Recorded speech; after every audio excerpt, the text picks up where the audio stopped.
Good afternoon and Happy New Year, everybody.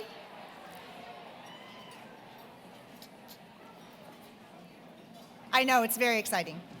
So my name is Margaret Mueller. I'm the president and the CEO of the Executives Club of Chicago, and I would like to welcome you as we kick off our new season, a new year, a new decade, with a rare and exciting conversation between Elaine Wynn and Mellody Hobson. Thank you all for being here today.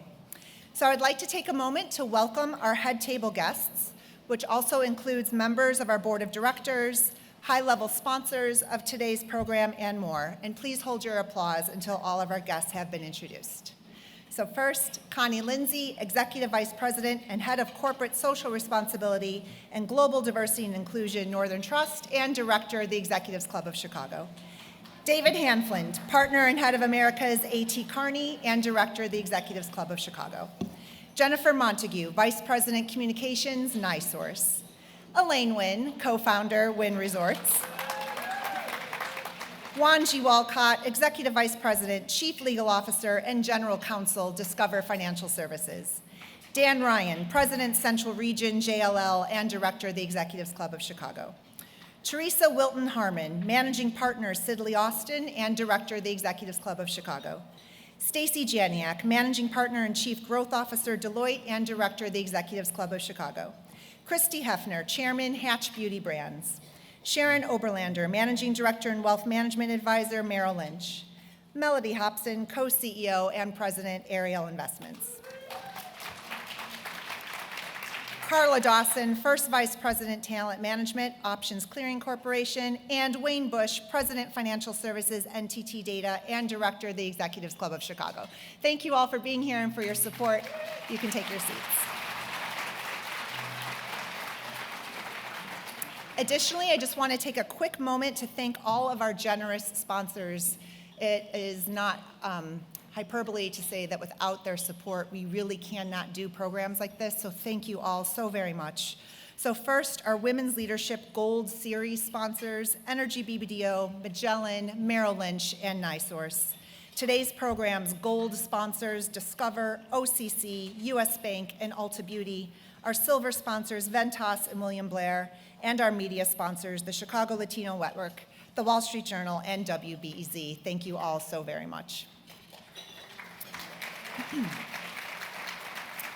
So today is our third program in what is a four-part series in our ever-popular Women's Leadership Series. It is one of the jewels in the crown of the Executives Club. And what a rare treat for us today, being able to witness Elaine Wynn and Mellody Hobson in conversation together. These two industry titans and good friends are both exquisite examples to us of what it means to use power to affect and support change. As we enter a new calendar year and a new decade with a focus on resolutions and intentions and goals, what could be more fitting than a conversation centered around good governance, philanthropic ventures, and the ways in which we can all lead our lives with greater purpose. After lunch, we will hear Elaine and Mellody discuss their journeys to being champions of good governance, civic and philanthropic leadership, and more.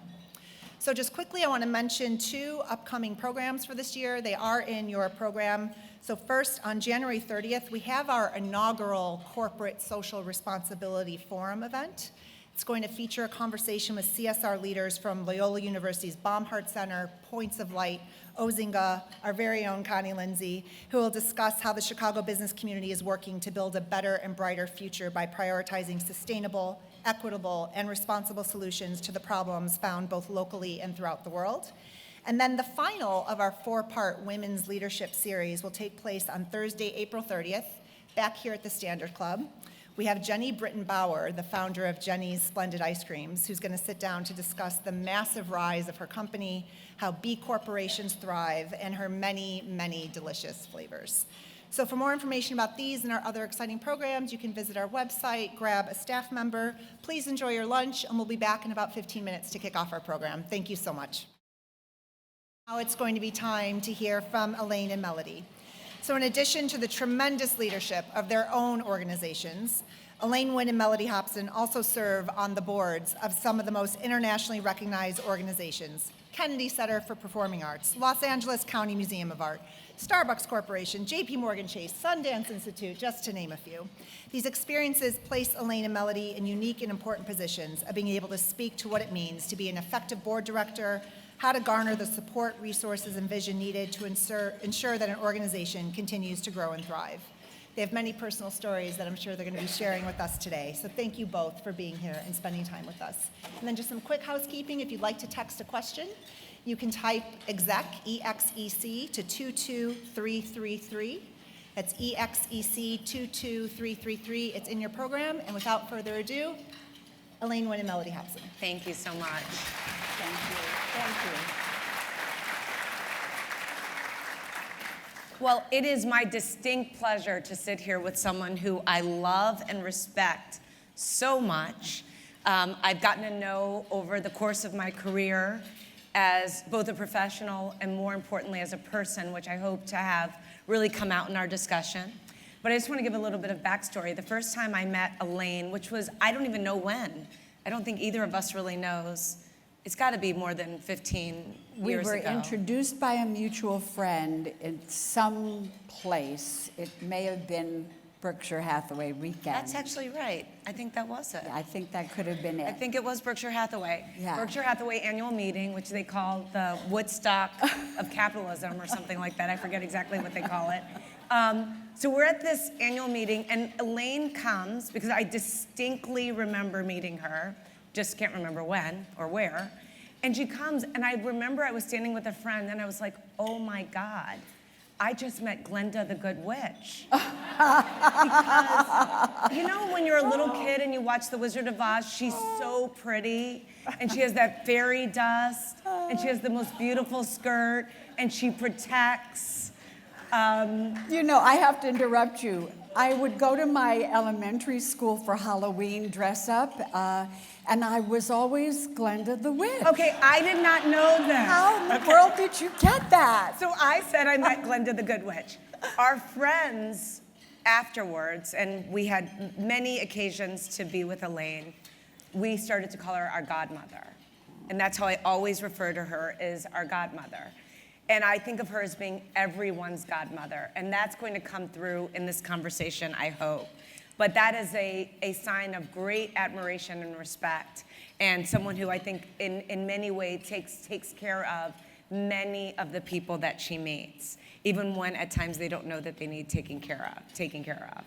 So Elaine, I want to start at the beginning and just ask you very simply, how did you get to Las Vegas and get to the gaming business? Okay, probably just serendipitously, and I would say with good luck. Not to belabor this relationship, but my ex-husband and I were introduced and fixed up by our fathers, who used to play gin rummy together. And he was at the University of Pennsylvania, a year ahead of me. I was at UCLA.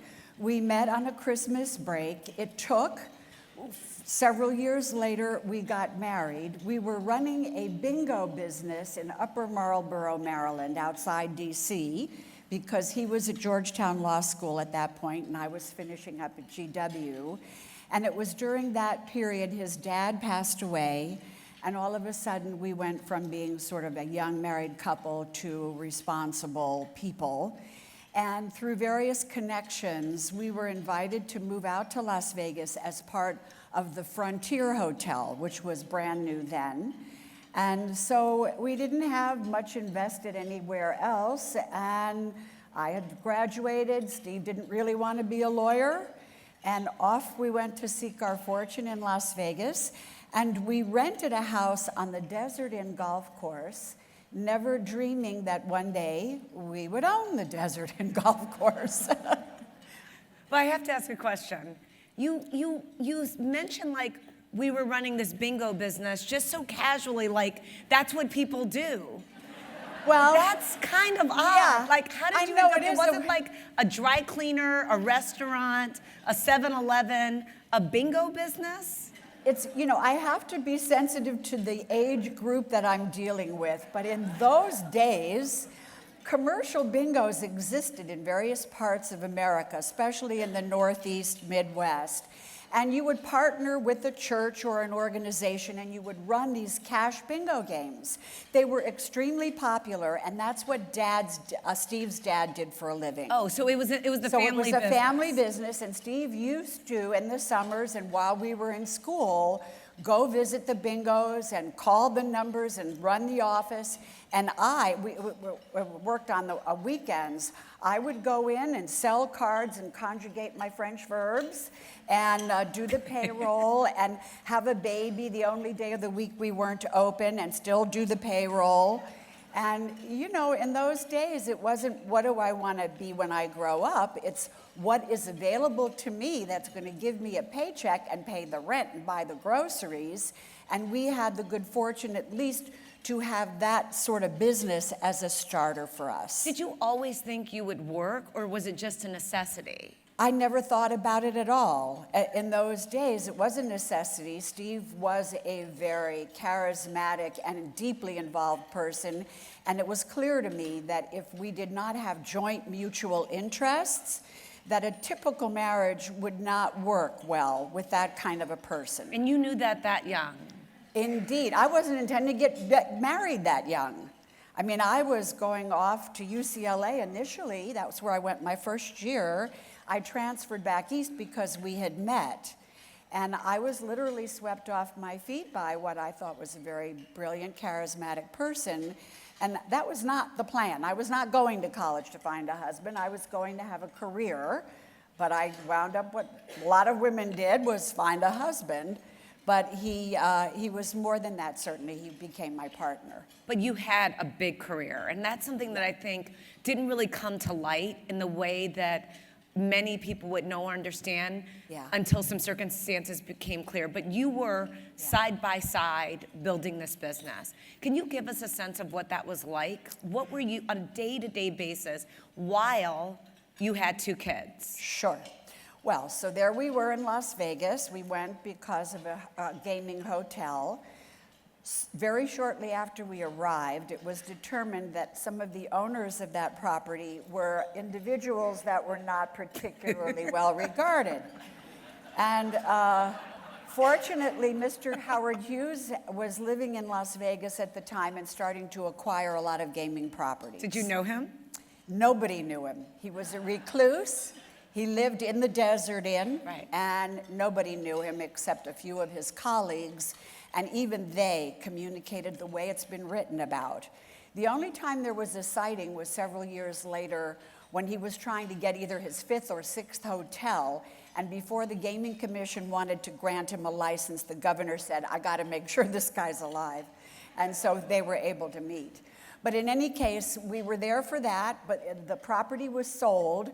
Our banker, who we had met at that time, who became a surrogate dad, said, listen, Las Vegas needs young, new blood, especially those who are college educated. Why don't you stay? There will be other opportunities here. And with his guidance and assistance, he helped us get involved in the Golden Nugget, which was traded on the Pacific Stock Exchange and a public company at the time, downtown Fremont Street, very modest, funky place that had accumulated parcels next door to each other till it occupied a big block. And we had taken a little time off to go skiing in Idaho, and we were raising a family. And then all of a sudden, Steve called and said, okay, I'm the largest shareholder, and I'm going to make myself the boss, and come on, we're going to come back to Las Vegas and get started. And so we did, because why wouldn't we? This is a normal conversation. Well, in essence, I'm short-circuiting it in a way, but... Are you surprised? Yeah. I'm not surprised because I knew he was an entrepreneur. I knew that both of us were attracted to a resort environment because of our history in Miami Beach. And, you know, in those days, we would observe the Fontainebleau and the Eden Rock, and there was a guy named Ben Novak who was head of the Fontainebleau, and he lived like a king. And so we said, you know, it's good to be king. And when you run these fabulous enterprises, they're very glamorous and exciting, and people coming and going. And so that element of it, the hospitality element of it, the glamour of it, was most appealing. And a lot of people from Miami Beach had relocated to Las Vegas to get involved in gaming. And as gaming was sort of becoming more legitimatized, it was no longer the stigma.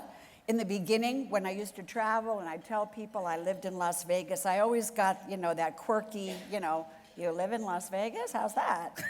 And those of us who did in those days were quite defensive because we were a bit ashamed, actually.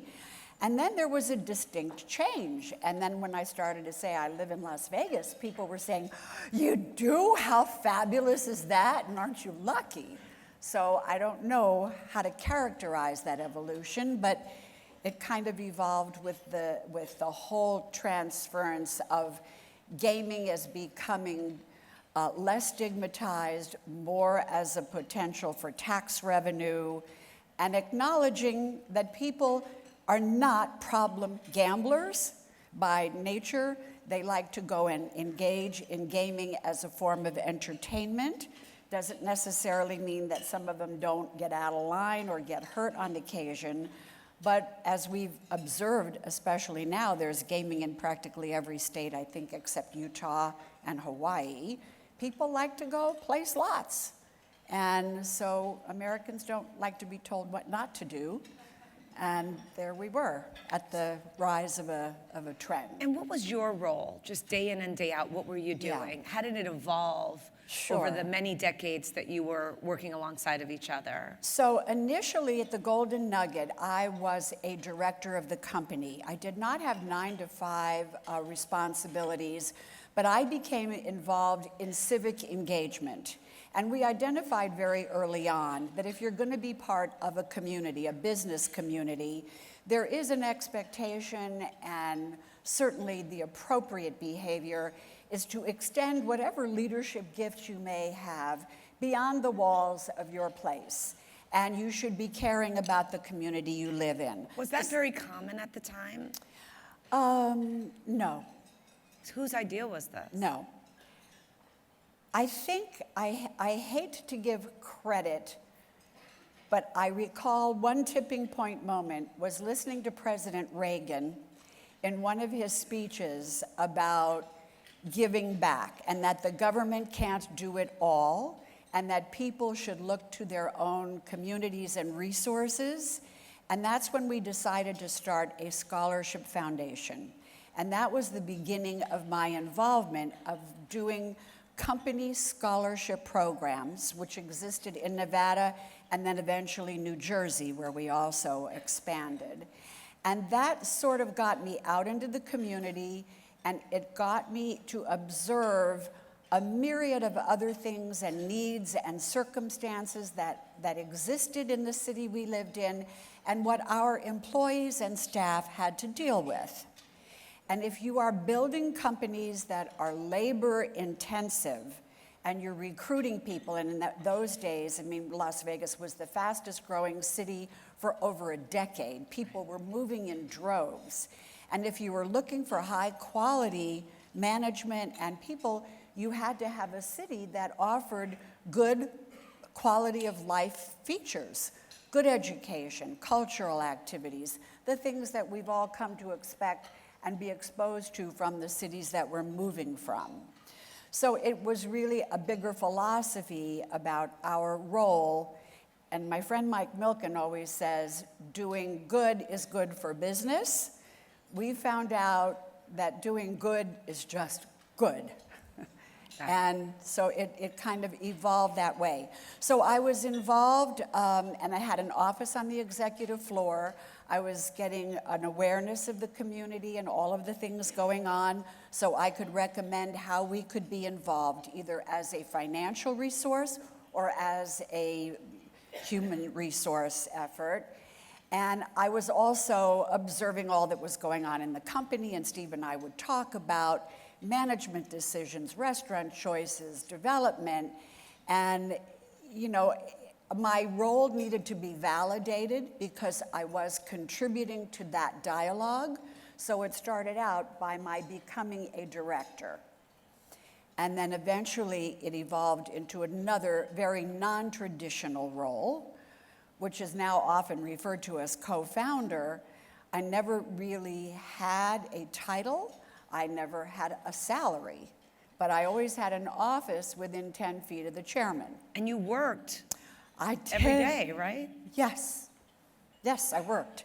And certainly as the kids got older and there was less of a requirement for me to be a hands-on stay-at-home mom, their independence allowed me to have more independence, and I was craving much more involvement and wanting to be fulfilled as somebody who had something to contribute, loving the business, understanding hospitality, understanding that women were increasingly becoming the domineering choice of consumer things, all consumer things.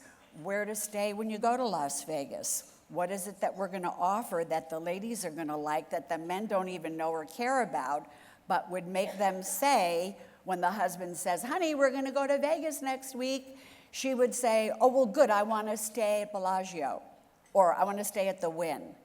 Now, the guys don't always ask their wives why, but I know why. Why did they want to stay at the Wynn?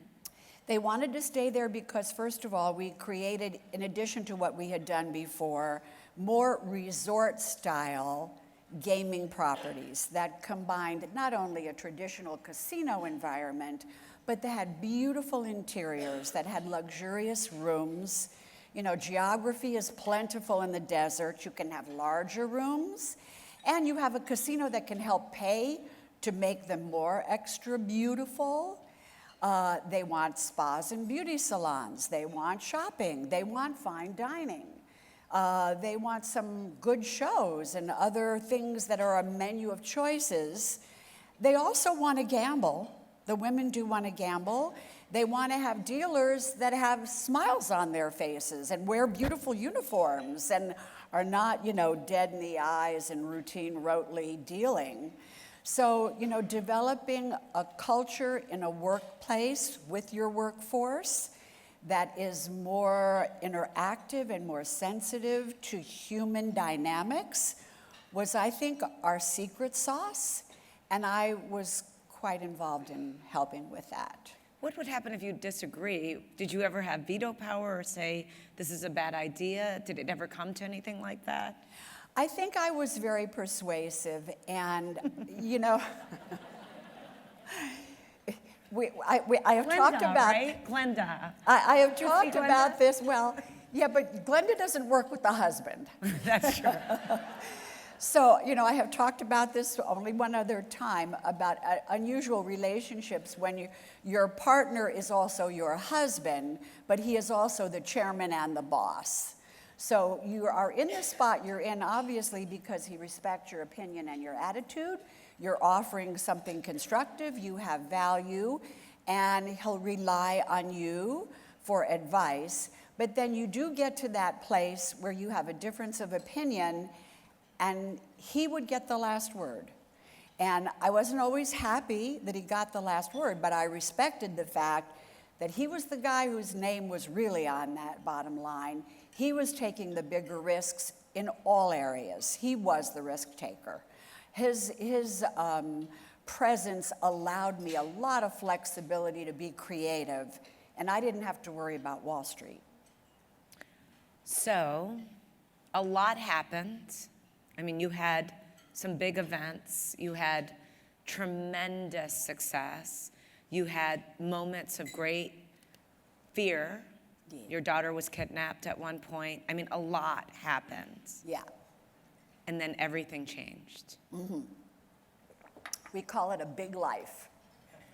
So everything changed. Yes. You were king and queen. Yes. And then what happened? Well, and I know a lot of this will be new to a lot of the audience here. Steve and I had divorced once after about 24, 25 years, and that's when I was getting increasingly more independent and assertive. And although we got divorced, I couldn't get him to move out. So when you've gone through a divorce and you've divided up all your assets and there's no sort of Damocles hanging over your head, if you continue a relationship, it's because you want to, not because you have to or need to. And it seemed pretty clear to us that we still enjoyed being together and working together. So we continued to live together and work together. Even when we got divorced, he said to me, I don't want you off the board. You never thought you would leave your job because of the divorce, right? I had no idea. I didn't assume that I would, and I was certainly prepared to. Got it. But he said, I don't want you to get off the board. And I said, well, if you don't want me to, of course I'll stay on. If you change your mind, you'll change your mind. So I did stay on the board, and ironically, we opened the Mirage while we were bored. But every time he would buy me something, if it was expensive, like a necklace or a new car, he had to pay a gift tax. And it got to be silly, because it looked like we weren't going anywhere. So we remarried, we continued on. You said I love this comment, you said the divorce didn't work out. He said it. He said the divorce didn't work out, so we remarried, and the irony— How many years later is this? This would have been around the 30-year mark of our being together. So 5 years after the divorce? Yes. But you've lived And together this— the whole time? Yes. And our children came to that wedding, which was really quite lovely.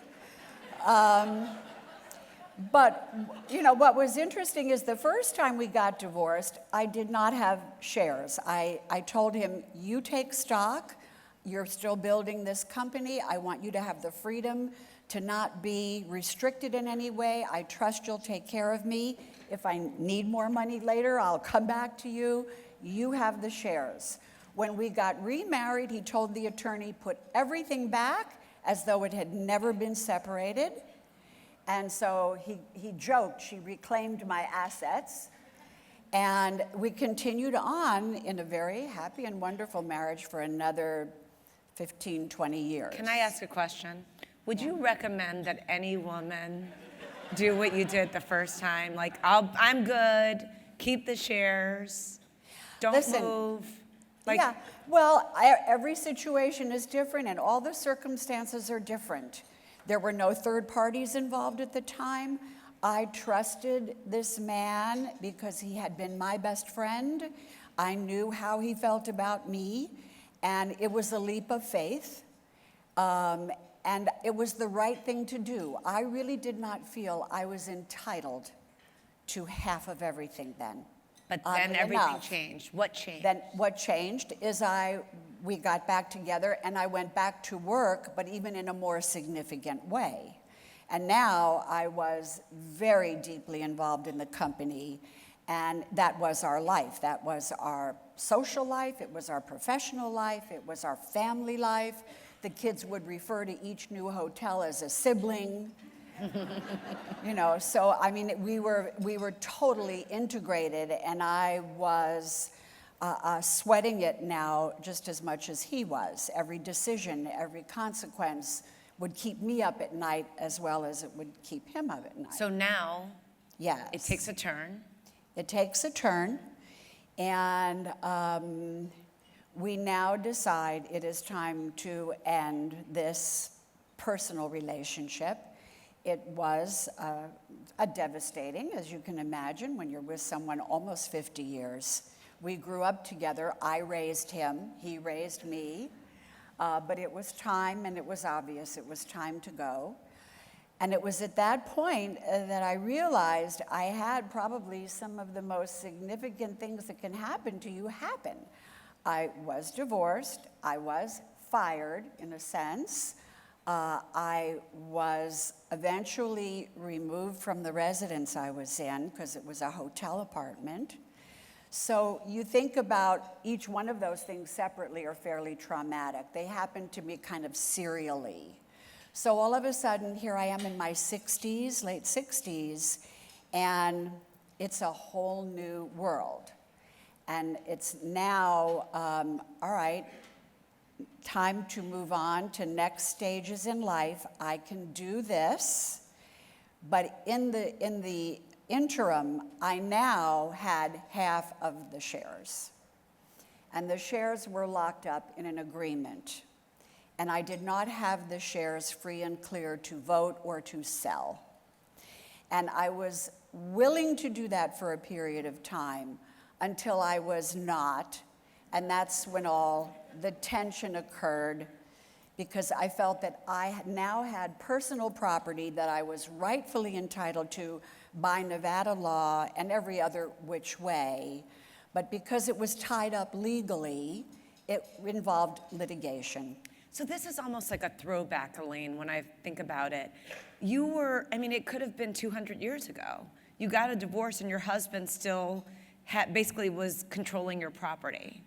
And you would agree to it. Yes. But then when you wanted out, you couldn't even get out. Correct. And then you take this story takes this even more dramatic turn with a MeToo situation and allegations. Yes. And now you're in a different position.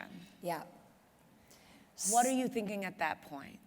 Well, you know, initially, all I was wanting to do was to be able to manage my assets and my portfolio, of which I considered my Wynn shares a significant part. Fortunately, I had other liquidity, but this was my net worth major piece. And like anybody that has a portfolio, you want to be able to have that kind of liquidity. If you don't, and you're being forced not to have it, you push back, and the litigation kind of pit me against other directors, and I was still a director of the company. But they fired you. And it was at one point, I had been reelected while divorced for 1 3-year term, but in the next reelection, it was determined that I was no longer contributing and that I should go, even though that was a condition of my agreeing to remain bound in the agreement. So it wasn't until I was removed from the board that I said, okay, now I have a contractual issue. I was supposed to stay on the board as a condition of allowing the shares to be part of the voting trust. If I'm not on the board now, why? And so off I went to challenge that. And it became very, very contentious. While I was going through years of litigation, the other situation exploded with a horrible story in the Wall Street Journal that, again, was just, you know, one more bada boom. But by then, I had sort of regrouped my intestinal fortitude, realized that my life was not over, that I still had lots to contribute. There were other things I was doing. I was expanding and broadening my horizons elsewhere. But I then saw this is a mission. This is a woman's story now. You know, do I have the right to my property? Do I have the right to speak up and assert, you know, that it is something that all people should have a right to get delivered to you what you worked for and earned. And it was naturally difficult. Fortunately, the litigation got taken care of because it had to. My ex was forced out, so that immediately took care of the voting trust because he no longer had shares. So my shares were now released to me. You then became the largest shareholder of Wynn. Individual. Yes, the largest, yes. So you own about 9% of the company? Yes. Okay, so you are in this fight. Are you fighting for you, for women, for Me Too women? How are you thinking about that? It evolved as the circumstances revealed themselves. Initially, I was fighting for me.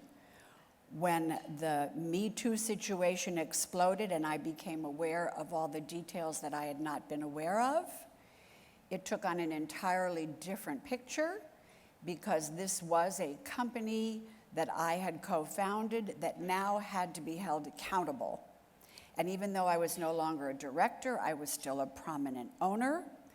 And I thought, there's an individual that's gone, but there was something going on there that allowed that.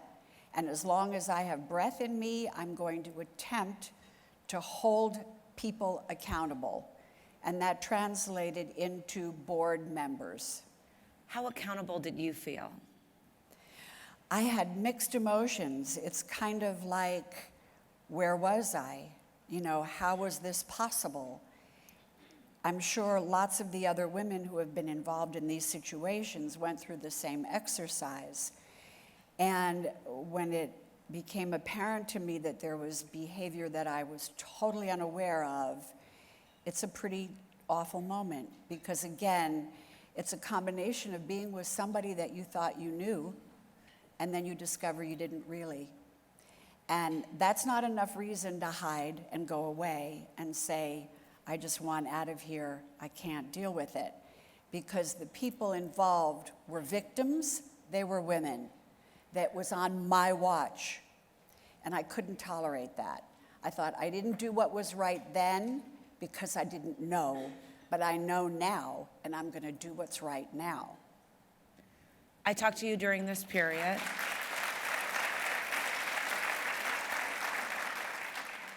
And I remember some painful moments, painful texts. How did you pull yourself together? With the sisterhood, you know, and I think the strongest message to convey to women, and we're all getting it now, but it's becoming a curriculum. But this is part of the curriculum that's so important, really, to emphasize, is the power that women have when we support one another to do this tough stuff.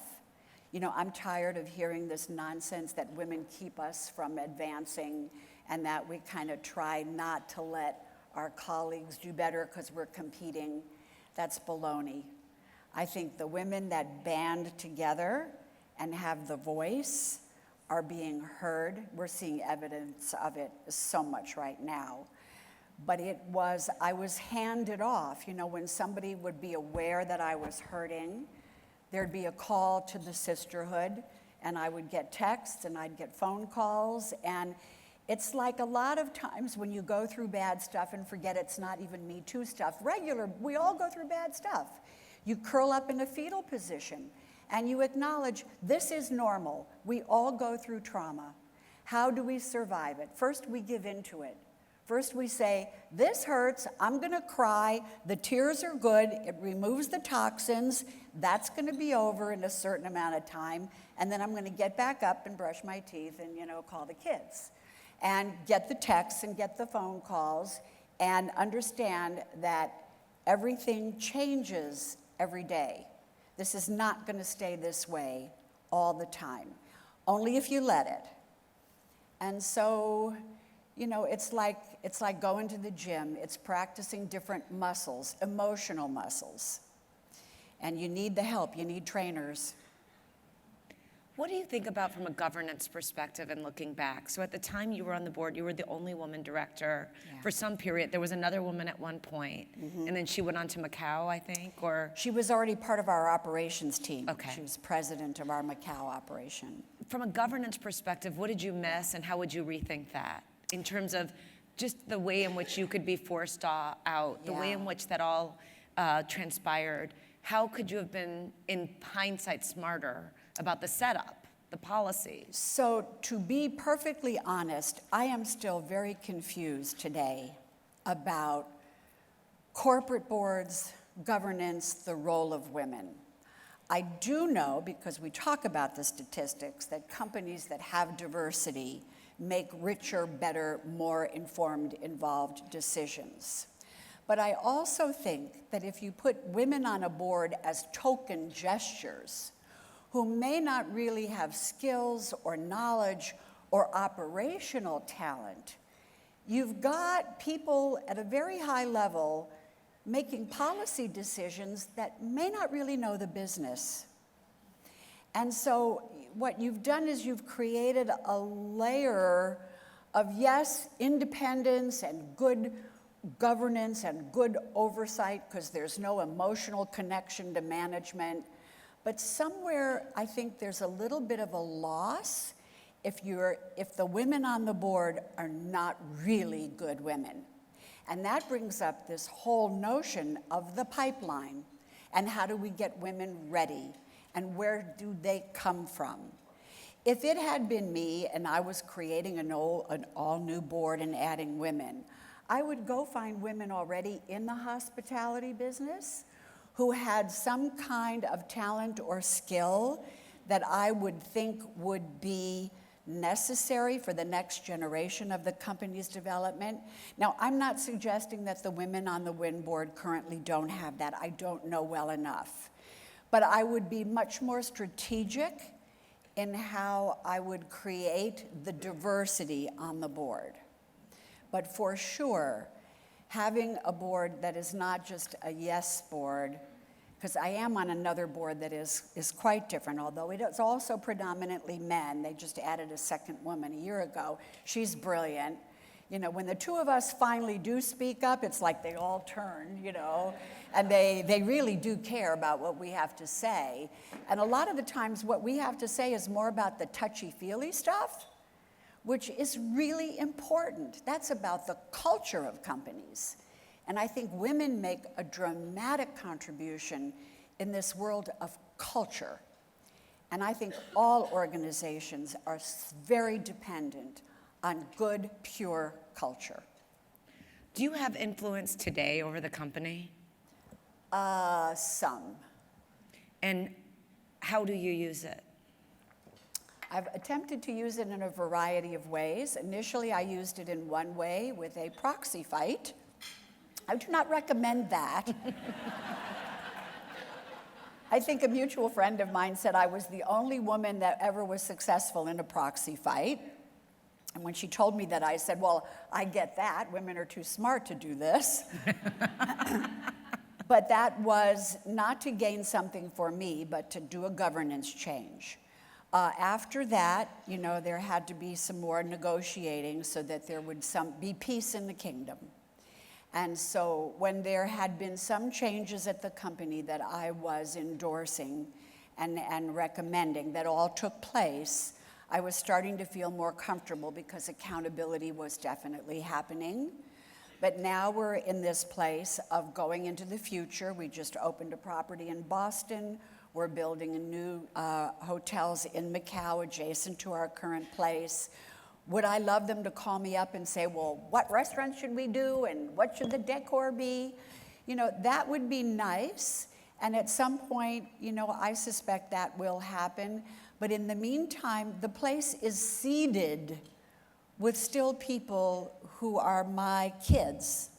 So I still have what I would say soft power. And I have decided that I am now reaching out to the newer people to develop personal relationships with them as an owner, as a shareholder. And once I diffuse anything, you know, that they may feel is uncomfortable or that is threatening, maybe they'll see I'm not that wicked old witch, that she really does love and care about the company, which I certainly do. And there may be a method at least to have some influence, although they're doing a pretty good job right now, I have to say. And the chairman is a gentleman who I brought in to serve as the new chairman. So here's the interesting thing, which may not be known to everyone in the audience. So your ex-husband leaves the company, sells all of his shares, liquidates billions of dollars. You stay. I could have sold. Right. You stay. So I stayed because I said someone has to be accountable. The name on that building is mine. So you then not only stay, they've got some troubles, and they actually need you to help them get some hotels open in Boston and figure out Macau, because you've run up against some gaming commission issues. So they need you. In the fog of war, I'm not sure they perceived it as needing me. They didn't know they needed me until I told them they needed me. And you were there. I was So you there. testified in these yes. difficult, challenging. Oh yes. They covered by the press. We had to convince the regulators that true change was really taking place. Or else you could lose your licenses. There's no question. Our licenses were certainly in jeopardy in Massachusetts.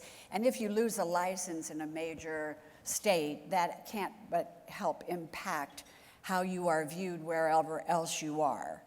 And so the idea was to clean it up and make sure that the regulators appreciated that they were now going in the right direction. So you call them and you say, I'm coming. Called who? The company or the regulators? Let's How did just that say colleagues of mine, several of whom are in this room today, reached out and explained that it would be my serious recommendation that some changes need to take place at the highest level to send a signal that there was going to be a new governance oversight at that company, and that people who had been there before and that perhaps were not on watch the way they should have been needed to say thanks for the ride, goodbye, and let a new group take it over. But particularly somebody who had gaming experience, a stellar reputation, and some hope of convincing the regulators that this was a new, pristine company. Why do you think it is that women rise to that occasion? We take that kind of responsibility. Okay, gentlemen. I mean, you didn't make the mess, and you're doing cleanup. Because women are collegial, and we're manipulative. We have to figure out how to manage the kids and their teachers and the doctor's appointments it's our domestic skills. I honestly think it's an archetype that we have learned how to balance so many constituencies in our lives that it perfects our skill in working with teams. And as, corporate America becomes more team reliant, I think women do a really good job. We have lots of egotists for sure, me included, I would imagine. But we're capable of seeing that there's a problem that has to get solved. And what's the softest, best way to accomplish that and make the fewest amount of ruffles? Because we can all do it with power. I've learned that you can command power through fear. That only gets you so far. If you use power because you're respected, it's so much better. Because you now have credibility. And each successive time you need to make a suggestion, you're received better. You don't have to do the big fight. They get to say, she was right about that. That was the correct way to do it. Instead of saying, okay, now, here's what I'm thinking. So, I don't know. It's worked for me, and I think, in observing women that are successful, and you're a perfect example of this, Mellody, we figure it out. We assess our assets and our liabilities, and we figure out what can we do to create a situation to operate from strength. And we're methodical. What do you regret? Oh, I don't have regrets, because when I think about just life in general, I think every single person in this room has their own personal story. And it's the theory of, just kind of serendipity.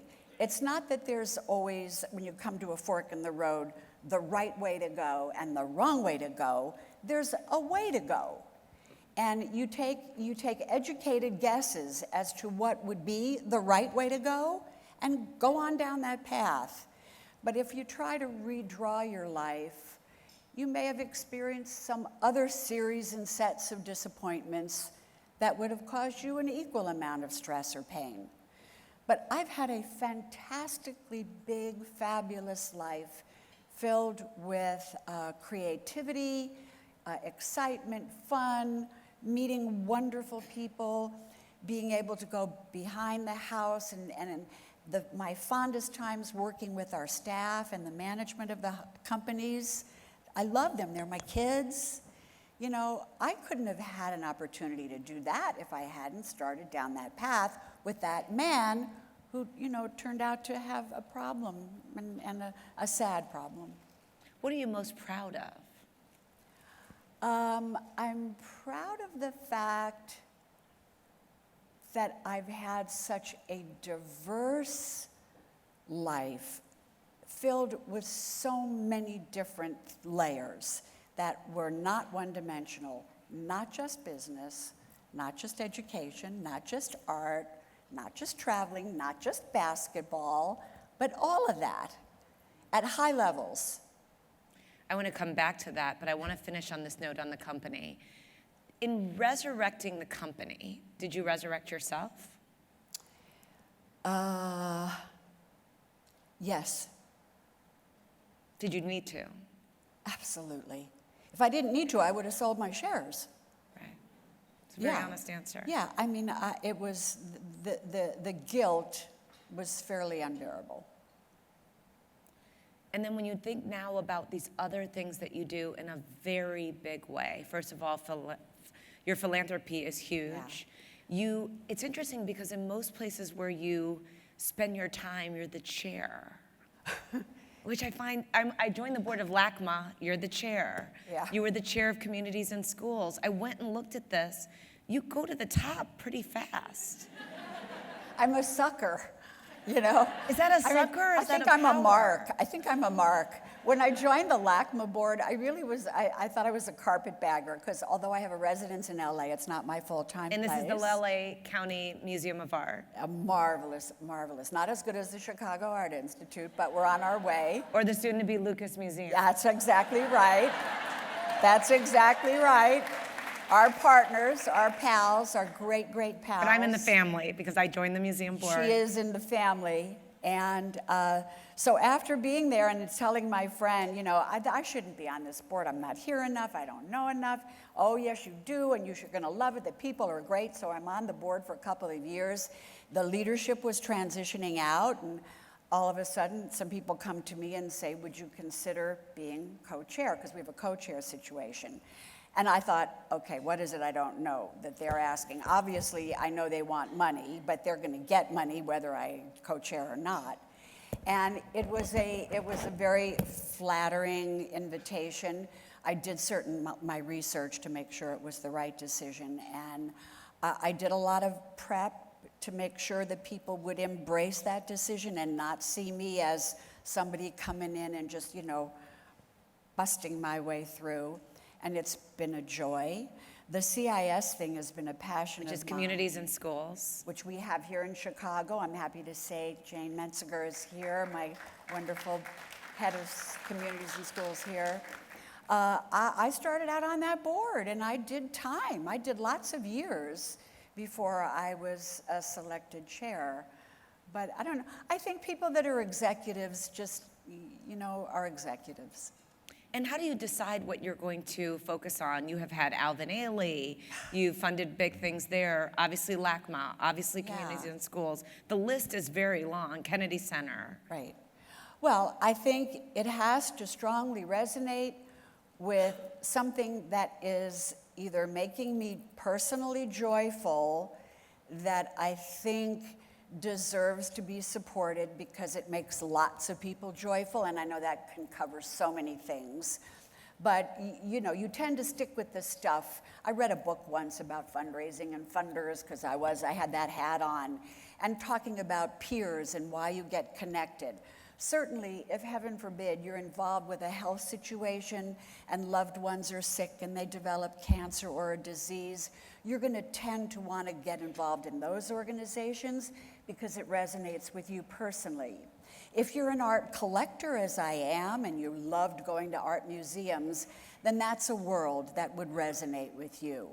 If you're a sucker for little kids, especially the sweet ones that are not as advantaged as ours, you know, you cannot live in a world where they're going side by side and you don't see the disparity and the unfairness. And so for me, early on, education has always been the answer for everything.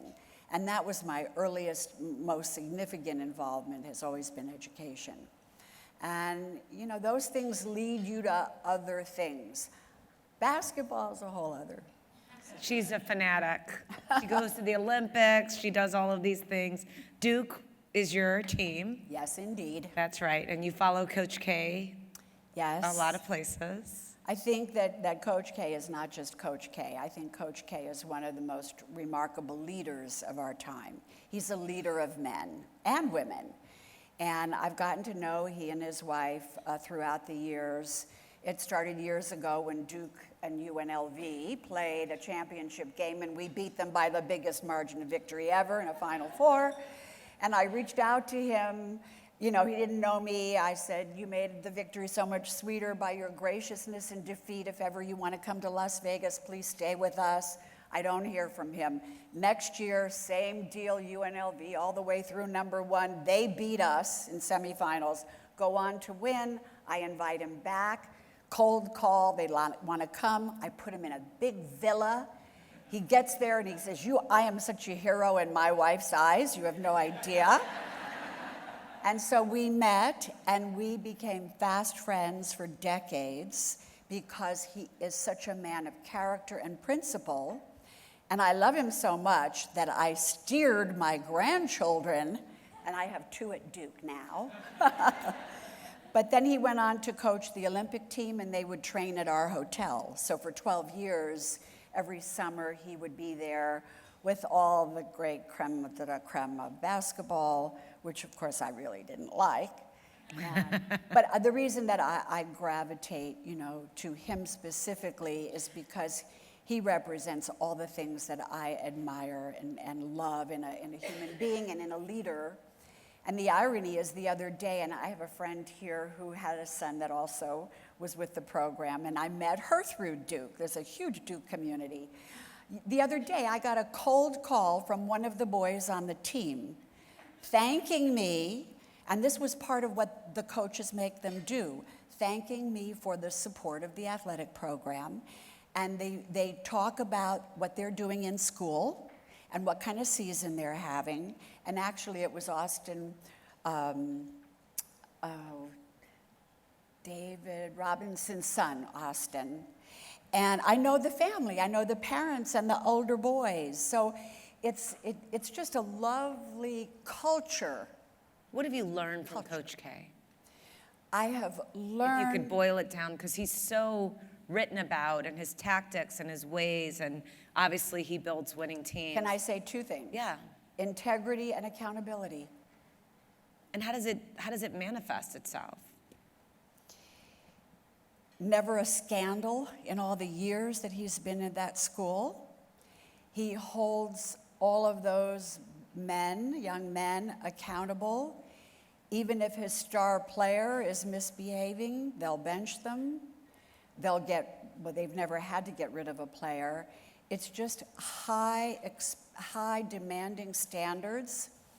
And I've even been to some of his lectures at the Fuqua School at Duke. Yeah. And again, there's a cross-section of the industries, of corporates and military, and he comes from a military background as well. And at the beginning of every year, he handwrites notes to his team. And he said there is a connection between the brain and the heart and the hand when you put it on a paper and you give it to someone that they get. That's enlightened. He's enlightened. He's a psychology major, I think, because he just understands the extra nuance of behavior and how to appeal to a human being's better instincts. And that's what appeals to me. When you're with someone and you're proud to be with them, you're proud that you're their friend, and you're all gaga because you're in their circle, because they're so fantastic. That's the kind of people I like to be around, and I'm around them in communities, in schools. Our facilitators, the people that work with the children and the families, I call them angels. They've taken a vow of poverty. And when you hear their stories and what they endure every day, I'm proud to be with them. It's a privilege to let me know them. So it cuts all through. Good human beings, just let me be with good human beings. Last question. What would you want people to say that they learned from you? That I believe in democracy, little d, meaning that no matter who you are, what your station in life is, if you wall yourself off and keep to yourself in whatever place you are, you've given up the great joy of life because you don't know so many other rich and wonderful things about other people, about other places. You know, you gotta be proactive, man. You gotta bust out of your bubble because the gift you get back is so rewarding. I am proud to be your friend. And I am proud Elaine that Wynn. you are my Ladies friend. and gentlemen, Elaine Wynn. Thank you. Thank you.